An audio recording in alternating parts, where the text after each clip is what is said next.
Hello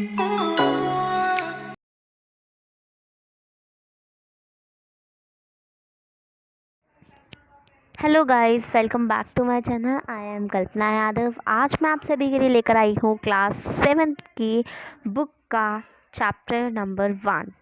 ये आपका civics की बुक का चैप्टर नंबर 1 है, जिसका नाम है ऑन इक्वालिटी। इक्वालिटी का मतलब होता है समानता।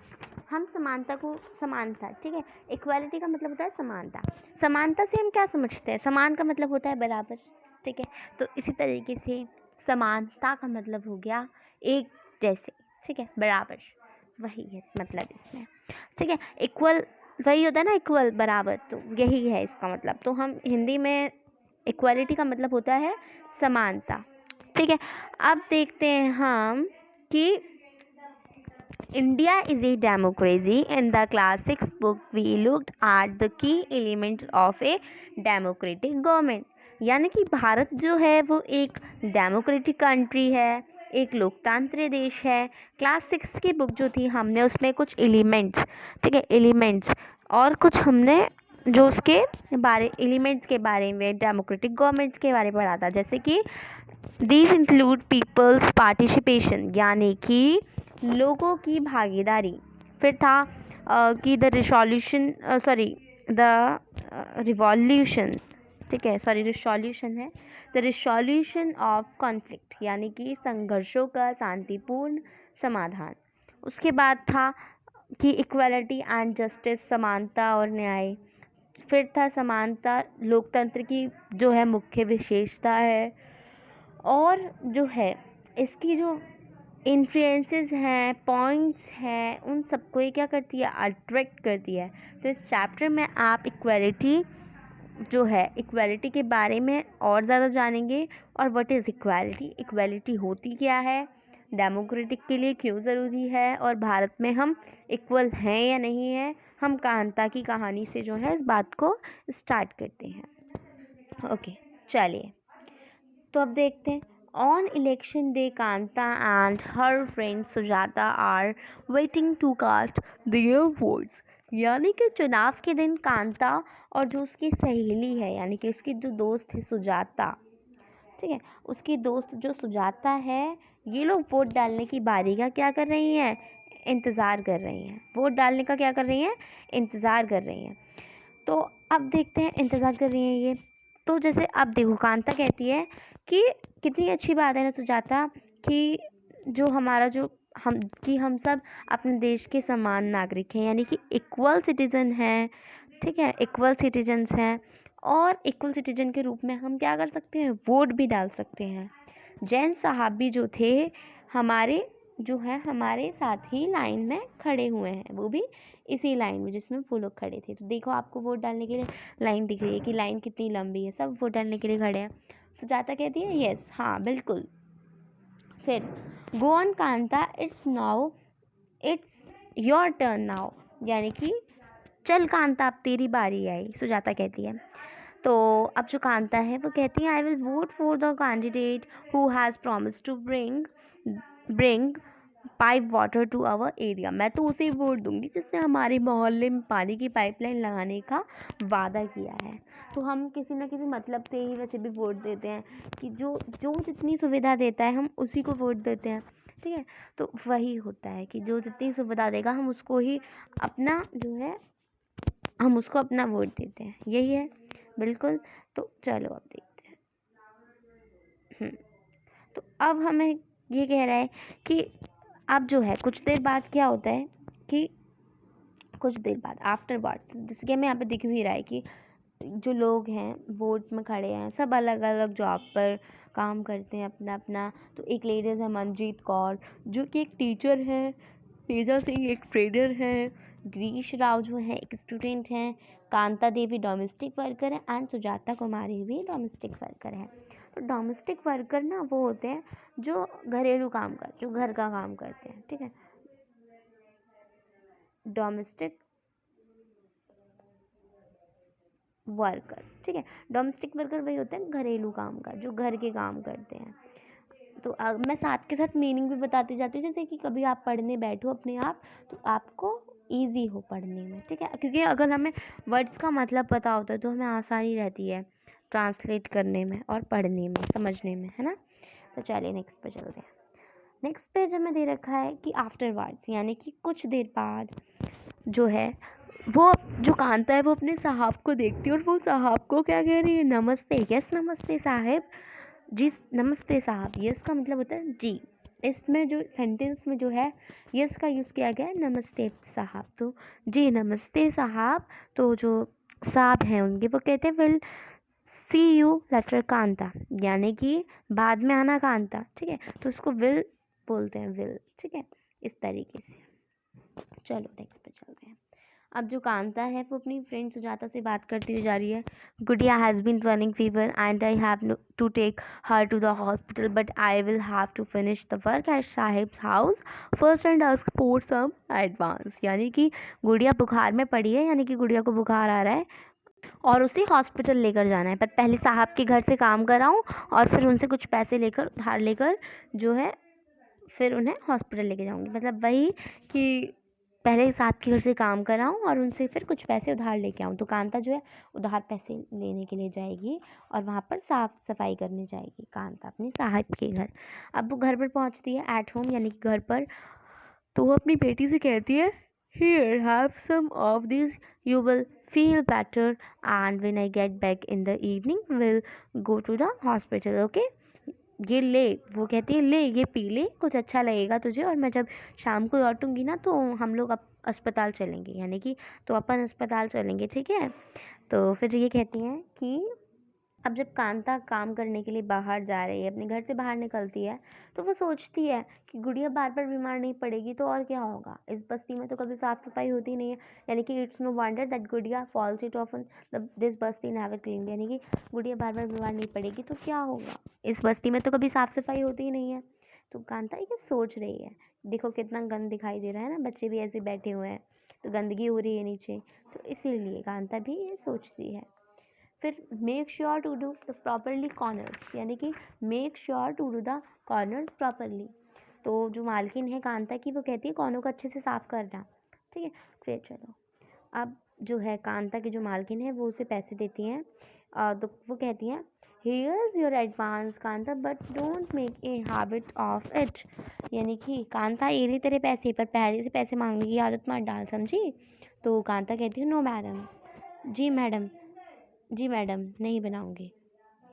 दैट इवनिंग मतलब कि उसी शाम, जस्ट फ्यू मोर मिनट्स बेटी, बस जरा सी देर और बेटी। तो जान फिर वो सोचती है कि जान मैडम एंड जैन साहिब में stand in line to vote but they never have to do it when their children are sick. Jain madam और जैन साहब वोट डालने के लिए लाइन में भले ही खड़े रहे हो, पर अपने बच्चों के इलाज के लिए उन्हें लाइन में नहीं लगना पड़ता, कांता सोचती है। अब जैसे कि हमें यहाँ पे दिख भी रहा है कि जो जैन मैडम और जैन साहब हैं, तो यहाँ पर हमें दिख भी रहा है कि कांता के साथ और भी लोग जो हैं लाइन में खड़े हुए हैं। चलो देखते हैं आगे। अब देखते हैं इक्वल राइट टू वोट, यानी कि मताधिकार की समानता, ठीक है। मताधिकार का मतलब होता है वोट, हिंदी में उसको बोलते हैं हम मताधिकार। देखो अब ये जो कहानी थी शुरू कहाँ से हुई थी, कांता के वोट देने की लाइन में खड़े होने से। अब दोबारा उन अलग अलग लोगों की ओर देखे जो उसके साथ जो थे लाइन में खड़े थे। कांता अपने मालिक अशोक जैन को देखती है, ठीक है, पहचान लेती है, और अपने पड़ोसी छोटे लाल को भी। भारत जैसे एक लोकतंत्र देश में सबको वोट डालने का अधिकार है, चाहे उनका धर्म कोई भी हो, स्टडी लेवल कुछ भी हो और जाति उनकी कुछ भी हो, वो गरीब हो अमीर हो, जैसा कि आप पिछले साल की बुक में पढ़ भी चुके हैं। सार्वभौमिक मताधिकार कहा जाता है, यानी कि इसी को ही हम यूनिवर्सल अडल्ट फ्रेंचाइज कहते हैं इंग्लिश में। ये पेपर में आ भी सकता है, इम्पॉर्टेंट है, मगर डेफिनेशन हमें याद करनी है। फिर था कि and is an essential aspect of all democracies, यानी कि कहा जाता है, और यही सभी लोकतंत्र ये जो है, ये सब जो है लोकतंत्रों का बहुत ज़रूरी विचार पर आधारित है, यानी कि बहुत ज़रूरी पहलू है, बहुत ज़रूरी टॉपिक है ये लोकतंत्र का, डेमोक्रेटिक का। यूनिवर्सल अडल्ट फ्रेंचाइज जो है बहुत ज़रूरी टॉपिक है डेमोक्रेसी का। फिर देखते हैं कि अब देखो जो है यूनिवर्सल अडल्ट फ्रांचाइज का जो विचार है वो इक्वालिटी के विचार पर आधारित है, क्योंकि ये घोषित करता है कि देश का कोई भी व्यक्ति हो, चाहे वो स्त्री हो, पुरुष हो, या फिर वो उसका जो आर्थिक लेवल है वो कुछ भी हो, जाति कुछ भी क्यों ना हो, वो हर एक वोट का अधिकार हकदार है। मतलब वो वोट डाल सकता है, उसका एक वोट पर हक है। कांता वोट देने के लिए बहुत एक्साइटेड है और ये देखकर बहुत खुश है कि वो सबके बराबर है, क्योंकि उन सबके पास भी जो एक ही वोट है। ऐसा नहीं है कि किसी के पास दो है तो किसी के पास एक है, ये किसी के पास तीन है, कि उसके पास कितना पैसा है या वो कौन सी जाति का है। तो इस तरीके से कोई उसमें डिमांड नहीं होती, ठीक है, सब इक्वल होते हैं। चलो अब देखते हैं, but as her day goes on Kanta becomes less certain about what this equality really means। पर जैसे जैसे दिन बीतता जाता है, कांता के मन में जो है इक्वालिटी के वास्तविक अर्थ यानी कि जो उसका रियल मीनिंग जो है उसको जानने की बहुत इच्छा होती है, ठीक है। अब वो क्या बात है जिसने कांता के मन में ऐसा जानने के लिए उसे बहुत ज़्यादा एक्साइटेड कर दिया। अब आओ उसके जीवन, उसकी जो लाइफ थी उसके बारे में देखते हैं। तो देखो, she lives in A slum, यानी कि वो एक झोपड़पट्टी में रहती है। स्लम का जो मतलब होता है वो होता है झोपड़पट्टी, ठीक है। स्लम का मतलब होता है झोपड़पट्टी, झोपड़पट्टी, ठीक है। तो स्लम का मतलब होता है झोपड़पट्टी। और जहाँ पर कांता रहती है उसके घर के पीछे क्या है, एक नाला है, ठीक है। तो नाले को जो ना इंग्लिश में हम क्या कहते हैं, नाले को हम इंग्लिश में ड्रेन कहते हैं। ड्रेन मतलब होता है नाला, और स्लम का मतलब होता है झोपड़पट्टी, झोपड़ियाँ बोलते हैं जिन्हें हम, ठीक है। तो ये क्लियर। अब वो कहती है कि उसकी बेटी जो बीमार है, ठीक है, उसकी बेटी बीमार है, पर वो अपने काम की एक दिन की भी छुट्टी नहीं ले सकती, क्योंकि उसे जो है अपने मालिक से उधार पैसे लेने होते हैं डॉक्टर के लिए, क्योंकि डॉक्टर के पास ले जाने के लिए उसके पास इतने पैसे नहीं हैं, और वो डॉक्टर के पास ले जाने के लिए अपने मालिक से जो है पैसे उधार लेती है। घरेलू काम की नौकरानी जो है, घरेलू काम की नौकरी जो है उसे थका देती है, और लास्ट में उसके दिन जब ख़त्म होता है तो फिर लंबी लाइन में खड़े होकर जो है उसका दिन जो है आधा ख़त्म हो जाता है। गवर्नमेंट हॉस्पिटल के सामने लगी ये लाइन उस लाइन से अलग है जिसमें वो सुबह लगी थी, क्योंकि उस लाइन में जो थे ज़्यादातर लोग जो थे गरीब थे, ठीक है। तो जैसे कि यहाँ पे हमें दे भी रखा है, कांता इसी लाइन में खड़ी है, तो जो कांता के हमें आसपास दिख रही है कि कितनी लंबी लाइन है, और ज़्यादातर लोग जो थे इस लाइन में जो थे गरीब लोग खड़े थे, यानी कि, ठीक है, पुअर्स पीपल, यानी कि गरीब लोग खड़े थे। अब देखते हैं हम अदर काइंड्स ऑफ इक्वालिटी, यानी कि अन्य प्रकार की असमानताएं। अब कांता उन बहुत से लोगों में से एक है जो भारतीय लोकतंत्र यानी कि डेमोक्रेटिक इंडिया में रहते हैं, और जिन्हें वोट डालने का अधिकार तो प्राप्त है, लेकिन जिनकी डेली लाइफ और काम करने की जो सिचुएशंस हैं वो इक्वालिटी से बहुत दूर हैं। गरीब होने की जो कारण जो होता है, भारत में लोगों को काफ़ी सारी तरीके से प्रॉब्लम्स जो हैं उनका सामना करना पड़ता है। तो इसका मतलब जो है इसको हम दो तरीके से समझेंगे, दो स्टोरीज़ को पढ़कर समझेंगे, और ये दोनों ही जो स्टोरीज़ हैं रियल हैं, ठीक है, रियल स्टोरीज़ पर आधारित है, और भारत में होने वाली अलग अलग प्रकार की असमानताओं पर हमें फोकस करती हैं, हमारा यानी कि उस पर रिफ्लेक्ट करती हैं। अब देखते हैं भारत में समाने, यानी कि भारत में कॉमन फॉर्म्स में देखें तो इक्वालिटी में से एक है जातिगत व्यवस्था, कास्ट सिस्टम। अगर आप गांव में रहते हैं तो शायद वहाँ पर जातिगत यानी कि कास्ट सिस्टम का कास्ट पहचान का जो होता है एक्सपीरियंस शायद बहुत छोटी उम्र में ही हो जाता है। अगर आप भारत के शहरी क्षेत्र में रहते हैं तो शायद ये सोचेंगे कि लोग अब जातवाद पर विश्वास नहीं करते। पर ज़रा एक और न्यूज़ देखते हैं हम कि वहाँ पर वैवाहिक विज्ञापन, अगर आप कॉलम को देखें तो आप वहाँ पर देखेंगे कि हाई हाई लेवल पर जो स्टडी जिनको प्राप्त होती है, ठीक है, हाईली एजुकेटेड जो होते हैं, वो क्या करते हैं, वो शहरी भारतीय के दिमाग में भी जाति कितनी ज़रूरी है वो देखते हैं आप। Now let us read a story about the experience of a Dalit child attending a school. You have already read about Dalits in the class 6 book. Dalit is a term that the so-called lower caste used to add race themselves. Dalit means broken, and by using this word lower caste are pointing to how they were at, and continued to be seriously discriminated against. यानी कि आइए अब एक कहानी school जाने वाले एक दलित बच्चे के एक्सपीरियंस के बारे में पढ़ें। तो दलितों के बारे में आप पहले ही पिछले साल की जो किताब थी उसमें पढ़ चुके हैं। दलित एक ऐसा शब्द है जो निचली जाति की जो होती हैं उसके कही जाने वाला जाति के जो लोग हैं वो खुद इसको अपने आप को इस तरीके से बताते हैं। तो दलित का मतलब जो होता है वो होता है कुचला हुआ, टूटा हुआ, और इस शब्द का सिर्फ इस्तेमाल करके दलित ये संकेत करते हैं कि पहले भी उनके साथ बहुत भेदभाव होता था और आज भी हो रहा है। तो एक फेमस राइटर थे जो दलित थे, उनका नाम था ओम प्रकाश वाल्मीकि। तो Om Prakash Valmiki is a famous Dalit writer. अगर आपकी बुक में या आपके एग्ज़ाम में क्वेश्चन आता है कि जो दलित लेखक कौन थे, तो आप लिख सकते हैं ओम प्रकाश वाल्मीकि जी। तो ये भी इम्पॉर्टेंट है, तो हमें याद रखना है कि दलित लेखक कौन थे।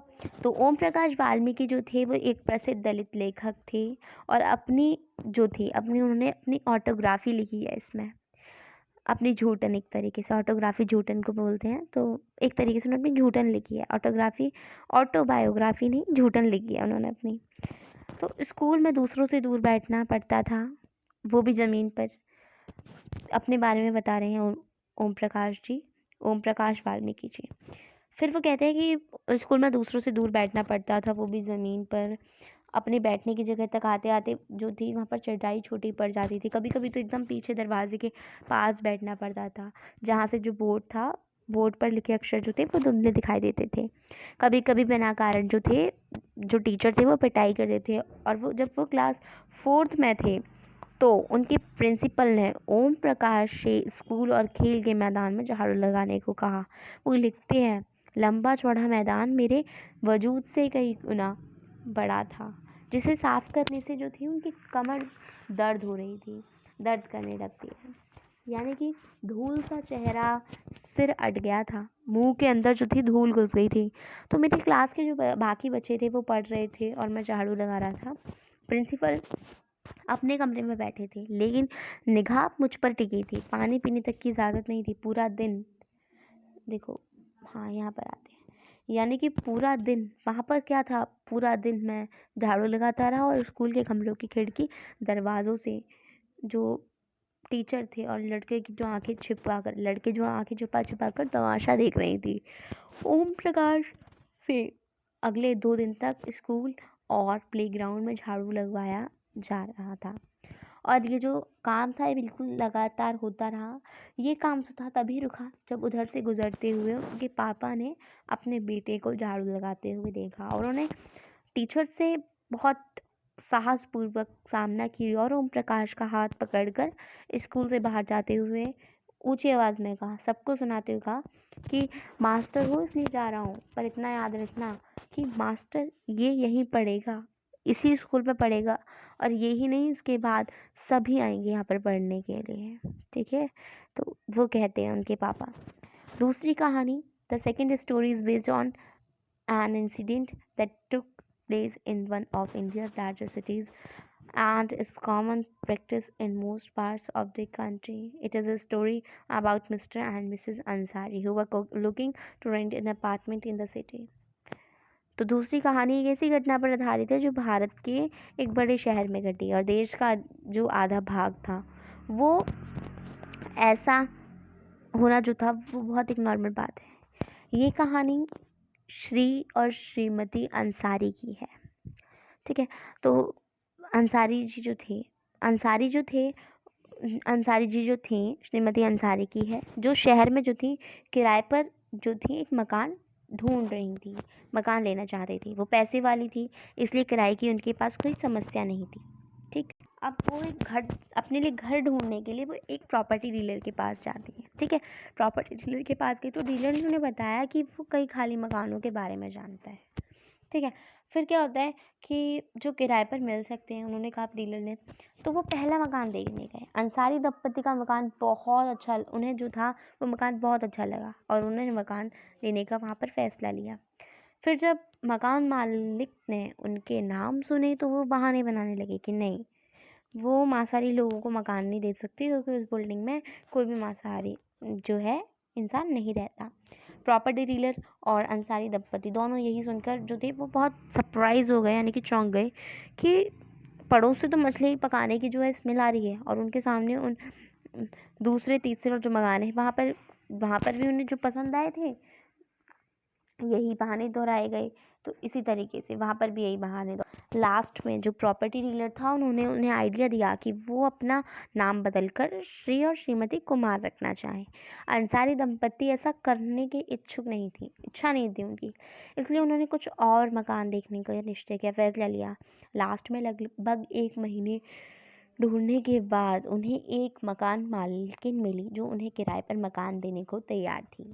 चलिए अब चलते हैं नेक्स्ट पर। नेक्स्ट है रिकॉग्नाइजिंग ऑफ डाइनिटी। रिकॉग्नाइजिंग डाइनिटी, ठीक है, यानी कि इसको बोलते हैं हम मानवीय गरिमा का मूल्य, ठीक है, हिंदी में इसको बोला जाता है मानवीय गरिमा का मूल्य, recognising डाइनिटी। You have understood by now that the caste we are born into, the religion we practice, the class background we come from, whether we are male or female, these are often the things that determine why some people are treated unequally. Om Prakash Valmiki and the Ansaris are being treated unequally on the basis of differences of caste and religion. अब तक आप समझ गए होंगे कि daily या ऐसा होता है कि कुछ लोगों के साथ असमानता का व्यवहार बस इस कारण होता है कि उनका जन्म किस जाति, लिंग या धर्म में हुआ है, वो हाई कास्ट के हैं या मीडियम है। तो ओम प्रकाश वाल्मीकि और अंसारी परिवार के साथ समानता का जो व्यवहार था वो जातिगत और धर्मगत कारण से हुआ, ठीक है। जब लोगों के साथ असमानता का व्यवहार होता है तो उनके सम्मान को ठेस पहुंचती है। ओम प्रकाश वाल्मीकि और जो अंसारी जी जो थे उनके साथ किए गए व्यवहार के कारण जो उनकी जो भी कास्ट थी उसको बहुत ठेस पहुंची, उन्हें तकलीफ हुई। ओम प्रकाश वाल्मीकि को उनकी जाति के कारण स्कूल में झाड़ू लगवाकर टीचर्स और स्टूडेंट्स से उनका सम्मान को बुरी तरह है बहुत ज़्यादा बेइज्जती की जाती थी, और उन्हें ये महसूस कराया कि वो स्कूल के और छात्रों के बराबर नहीं हैं, उन्हें कम मतलब वो उनसे बहुत ज़्यादा कम लेवल पर हैं। बच्चा होने के कारण ओम प्रकाश वाल्मीकि खुद इस बारे में ज़्यादा कुछ नहीं कर सके, क्योंकि लेकिन जब उनके पापा ने अपने बेटे को झाड़ू लगाते देखा तो उन्हें इस असमान व्यवहार पर यानी कि अनइक्वलिटी व्यवहार पर गुस्सा आया और उन्होंने टीचर के समक्ष विरोध प्रकट किया। जब लोगों ने अंसारी दंपति को अपना मकान किराए पर देने से इनकार कर दिया तब उनके सम्मान को बहुत चोट पहुंची थी। फिर जब प्रॉपर्टी डीलर ने उन्हें नाम बदलने का सुझाव दिया तब उनके आत्मसम्मान ने उन्हें ऐसा करने से रोक दिया और उन्होंने उस आइडिया को क्या कर दिया, कैंसिल कर दिया, ठीक है। ओम प्रकाश और अंसारी दंपति के साथ ऐसा व्यवहार नहीं होना चाहिए था। वे उसी सम्मान और उसी गरिमा के हकदार थे जो और लोग और पीपल्स को मिलते हैं, ठीक है। तो अब नेक्स्ट पार्ट में equality in Indian democracy, next part में मैं आपको इसके बारे में पढ़ाऊँगी। तब तक के लिए मिलते हैं हम नेक्स्ट वीडियो में, और तब तक के लिए बाय बाय। अगर वीडियो अच्छा लगी वीडियो को लाइक, चैनल को सब्सक्राइब एंड कमेंट करके ज़रूर बताएं कि वीडियो कैसा लगा, और ये मेरी फर्स्ट वीडियो थी, अगर कोई कमी हो तो भी बताना। तो मिलते हैं अब हम नेक्स्ट वीडियो।